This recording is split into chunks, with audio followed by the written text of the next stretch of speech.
कौन है लैला, वह कहाँ से आई है, यह सब किसी को मालूम न था। तेहरान की चौक पर एक रोज लोगों ने खूबसूरत सुंदरी को हाथों में डफली लिए गजल गाते और झूमते देखा। देखते ही देखते पूरे तेहरान में एक खूबसूरत महिला की चर्चा होने लगी। वह कोई और नहीं बल्कि लैला ही थी। लैला की सुंदरता को लफ्जों में बताने के लिए शायद शब्द भी कम पड़ जाए। उसकी सुंदरता की मात्र कल्पना ही की जा सकती थी। लैला किसी रंग बिरंगे फूल से कम न थी। उसकी आवाज बांसुरी की मधुर धुन की तरह थी। जब लैला मस्ती में गाती थी उस समय पूरा वातावरण खुशनुमा हो जाता था। लैला कविता, गीत संगीत और सुंदरता की मनोरम मूर्ति सी थी। वह अपने गीतों में आने वाले वक्त का हाल सुनाती थी। कहती थी एक समय आएगा जब युद्ध संघर्ष का अंत हो जाएगा, देश में प्रेम संतोष का राज होगा। वह गीतों के जरिए राजा से सवाल भी करती थी और सोई हुई प्रजा को भी जगाती थी। सारा तेहरान उसकी अदा पर फिदा था। लैला गरीब कमजोर के लिए आशा के दीपक की तरह, रईसों के लिए मार्गदर्शक, दिलदारों के लिए परी और सत्ताधारियों यानी राजपाट संभालने वालों के लिए धर्म का संदेश थी। उसके एक इशारे पर नगर की जनता आग में भी कूद सकती थी। लैला के गुण और उसकी सुंदरता पूरी जनता को आकर्षित कर चुकी थी। एक समय की बात है, एक बार तेहरान का शहजादा अपने घोड़े पर बैठकर नगर में निकला। इत्तेफाक ऐसा कि लैला उसी वक्त मधुर गीत गुनगुना रही थी। शहजादे ने आवाज सुन घोड़ा रोक दिया। वह स्तब्ध हो गया और काफी देर तक बीच सड़क पर रुककर गीत सुनता रहा। कुछ देर बाद शहजादा घोड़े से उतरा और रोने लगा। आंखों में आंसू लिए वह उस आवाज की ओर चलने लगा। सामने लैला को देख वह दौड़ा और उसके चरणों पर झुक गया। वहां खड़े आसपास मौजूद लोग पीछे हट गए। लैला घबराकर बोली, कौन हो तुम? शहजादे ने कहा, गुलाम हूँ तुम्हारा। लैला, आपको मुझसे क्या चाहिए? शहजादे ने कहा, आपकी खिदमत का हुक्म चाहता हूँ। मेरे छोटी सी झोपड़ी में अपने कदम रखकर उसे रोशन कर दीजिए। लैला, मेरी आदत में यह सब नहीं है। शहजादा दुखी होकर वहीं रुक गया। लैला ने फिर से गाना शुरू किया। उसका गला कांपने लगा, ऐसा लगा मानो जैसे वीणा के तार टूट गए हो। उसने मुड़कर शहजादे को देखा और बोली, तुम यहाँ ऐसे मत बैठो। लैला घबराकर बोली, कौन हो तुम? शहजादे ने कहा, गुलाम हूँ तुम्हारा। लैला, आपको मुझसे क्या चाहिए? शहजादे ने कहा, आपकी खिदमत का हुक्म चाहता हूँ। मेरे छोटी सी झोपड़ी में अपने कदम रखकर उसे रोशन कर दीजिए। लैला, मेरी आदत में यह सब नहीं है। शहजादा दुखी होकर वहीं रुक गया। लैला ने फिर से गाना शुरू किया। उसका गला कांपने लगा, ऐसा लगा मानो जैसे वीणा के तार टूट गए हो। उसने मुड़कर शहजादे को देखा और बोली, तुम यहाँ ऐसे मत बैठो। शहजादे ने कहा, लैला, मैं तुम्हारे इस मधुर संगीत पर सब कुछ कुर्बान कर सकता हूँ। मैं अब तक शौक का गुलाम था, लेकिन तुम्हारी आवाज ने मुझे दर्द का स्वाद चखा दिया है। लैला कुछ बोली नहीं और फिर से गाने लगी। इस बार उसकी जुबान से शब्द नहीं फूटे। उसकी आवाज पर उसका काबू नहीं था। वह रुक गई। वो डफली लेकर वहां से जाने लगी। सभी लोग अपने घर जाने लगे। जैसे ही लैला अपनी झोपड़ी के करीब खड़े पेड़ तक पहुंची तो उसने देखा कि कोई उसके पीछे आ रहा था। वह मुड़ी और बोली, कौन हो तुम? दरअसल लैला का पीछा करते करते शहजादा नादिर उसके घर तक आ पहुंचा था। लैला बोली, क्या तुम नहीं जानते कि मैं अपने आशियाने में किसी व्यक्ति को भी नहीं आने देती हूँ? शहजादे ने कहा, मैं ये जानता हूँ। लैला बोली, सब जानते हो फिर किस उम्मीद में यहाँ तक आए हो? इस बार शहजादे ने कुछ नहीं कहा। कुछ देर की चुप्पी के बाद लैला बोली, कुछ खा पी कर आए हो या नहीं? शहजादे ने कहा, अब न तो भूख है और न ही प्यास जान पड़ती है। लैला बोली, चलो आज आपको गरीब के हाथ का स्वाद चखाऊं। शहजादा इनकार नहीं कर पाया। लैला न बाजरे की रोटी परोसी। इस बार बाजरे की रोटी में भी शहजादे को स्वाद मिला। गरीब झोपड़ी में भी उसे आनंद आ रहा था। वह एक सुकून महसूस कर पा रहा था जो शायद आज तक उसने कभी नहीं किया था। शहजादे का खाना खत्म होते ही लैला बोली, आधी रात हो चुकी है, अब तुम्हें जाना चाहिए। शहजादा बेचैन हो गया। उसने जाने से मना कर दिया और कहा, अब मैं भी यहीं रहूंगा। अब शहजादा लैला का साथी बन गया। जहाँ जहाँ लैला जाती शहजादा उसके साथ जाता था। लैला गाती और वह सुनता था। जब यह खबर बादशाह को लगी तो उन्होंने शहजादे को बहुत समझाया, लेकिन शहजादे ने किसी की एक न सुनी। वहीं दूसरी ओर अब लैला के आवाज में भी वो पहले वाला जादू न था। लैला अभी भी गाती झूमती थी। लोग आते थे, लेकिन पहले वाली बात नहीं थी। जो लैला कभी दूसरों के दिल के दर्द गाती थी, अब वह अपना मन बहलाने के लिए गाने लगी। इस तरह लगभग 6 महीने बीत गए। एक रोज लैला गाने जाने के लिए तैयार नहीं हुई तो शहजादे ने कहा, आज जाना नहीं है क्या? लैला बोली, सच बताना शहजादे, क्या अब भी तुम्हें मेरे गाने पहले जैसे अच्छे लगते हैं? शहजादे ने कहा, मुझे पहले से भी कई गुना ज्यादा मजा आता है। लैला झट से बोली, लेकिन लोगों को अब मजा नहीं आता। अब मैं कभी नहीं गाऊंगी। शहजादे ने कहा, हाँ, इसका मुझे भी ताज्जुब है।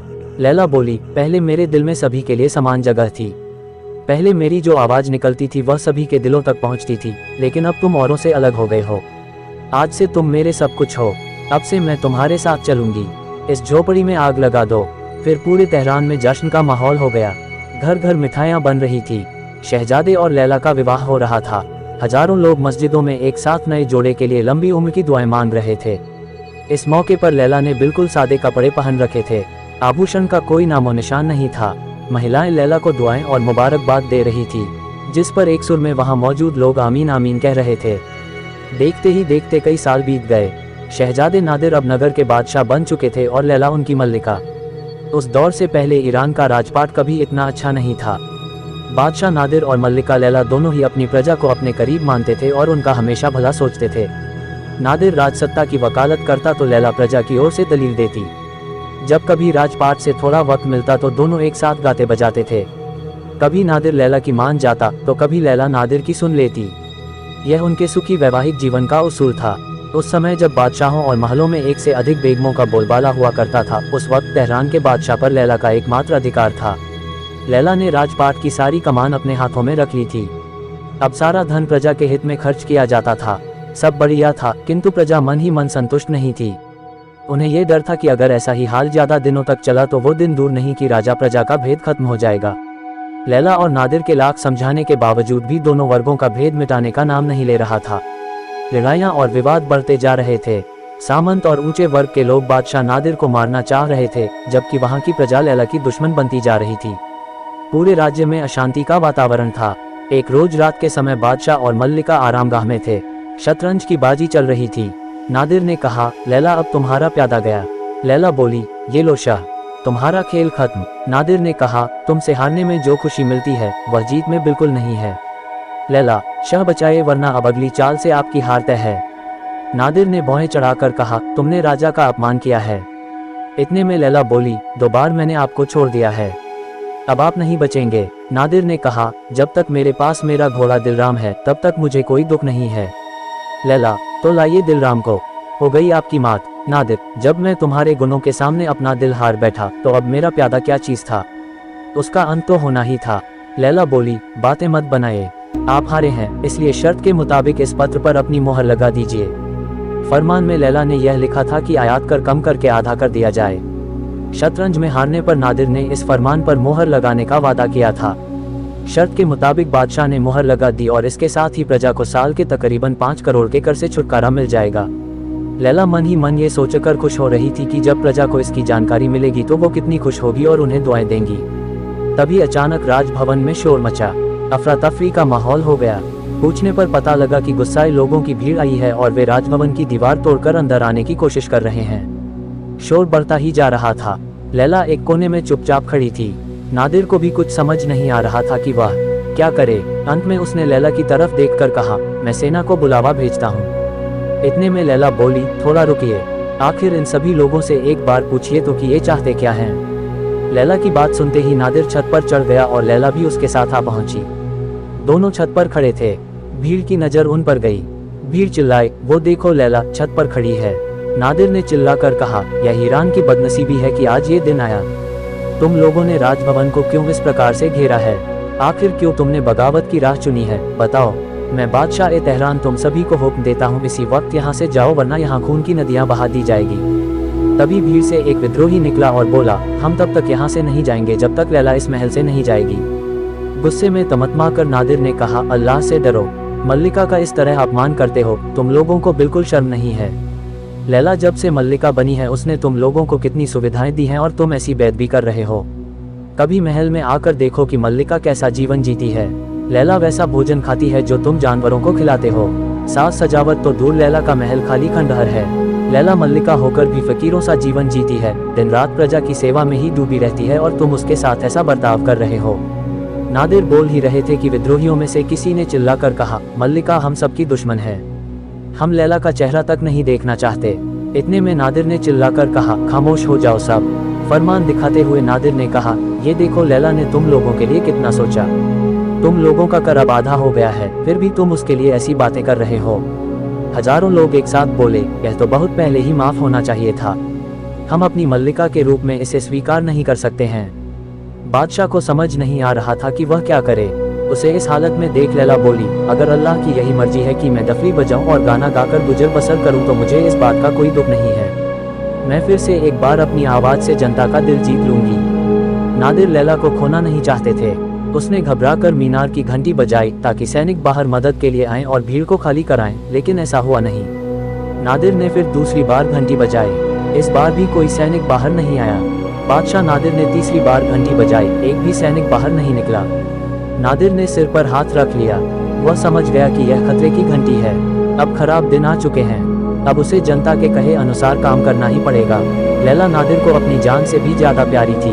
वह उसका हाथ पकड़े राजभवन के द्वार से बाहर आया। भीड़ दो हिस्सों में बंट गई। नादिर और लैला रात के अंधेरे में तेहरान के रास्तों पर चलने लगे।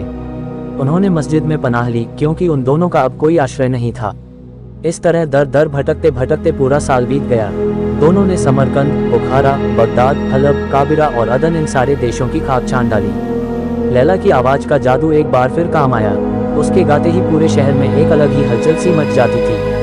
दिन भर वे गाकर लोगों का मनोरंजन करते, घूमते खाते और कहीं रात बिताकर अगले दिन वहां से रवाना हो जाते थे। प्रजा के बुरे बर्ताव से उनका मन बहुत दुखी था। लैला के मन में ये बात बैठ गई थी कि आप जिनके लिए अपना सब कुछ दे देते हैं, आगे चलकर वही आपका दुश्मन बन जाता है। जिसकी भलाई करो, आने वाले दिनों में वही बुराई करता है। किसी से भी इतना दिल नहीं लगाना चाहिए। लैला के पास बड़े बड़े रईसों, बादशाहों का बुलावा आता था, लेकिन लैला किसी के यहाँ नहीं जाती थी। इधर ईरान में शासन व्यवस्था अनियंत्रित थी। लोगों से तंग होकर रईस धनवानों ने भी फौज जमा करनी शुरू कर दी थी। तभी राज्य में अकाल पड़ गया। लोग भूखे मरने लगे थे और व्यापार नष्ट होने लगा था। सारा खजाना खत्म हो रहा था। जनता कमजोर हो रही थी और बड़े लोगों की शक्ति बढ़ती जा रही थी। आखिरकार एक दिन आया जब जनता ने घुटने टेक दिए। प्रजा ने जिन्हें नेता चुना, उन नेताओं को फांसी दे दी गई और राज्य में रईसों का दबदबा हो गया। उन्होंने राजभवन पर कब्जा कर लिया। अब उन्हें नादिर की भी याद आने लगी। शक्तिशाली रईसों को लगा कि बीते समय में जो हुआ उसके बाद नादिर और लैला का जनता के लिए प्रेम मर गया होगा। अगर वे दोबारा सिंहासन पर बैठे तो भी शक्तिशालियों का ही कहा सुनेंगे। इसी उद्देश्य के साथ वे नादिर और लैला को मनाने के लिए निकल पड़े। शाम का वक्त था। लैला और नादिर एक पेड़ के नीचे बैठकर आराम कर रहे थे। दोनों एकदम चुपचाप प्रकृति की सुंदरता को निहार रहे थे। तभी उन्हें लगा कि घुड़सवारों का काफिला उनके करीब आ रहा है। नादिर झटके में उठा और देखने लगा। तभी एक घुड़सवार उनके करीब आया और रुककर सलाम किया। नादिर का चेहरा खिल गया। वह लैला की ओर देखकर चिल्लाया कि यह ईरान का आदमी है। इस बीच वह समझ नहीं पा रहा था कि यह सब क्या चल रहा था।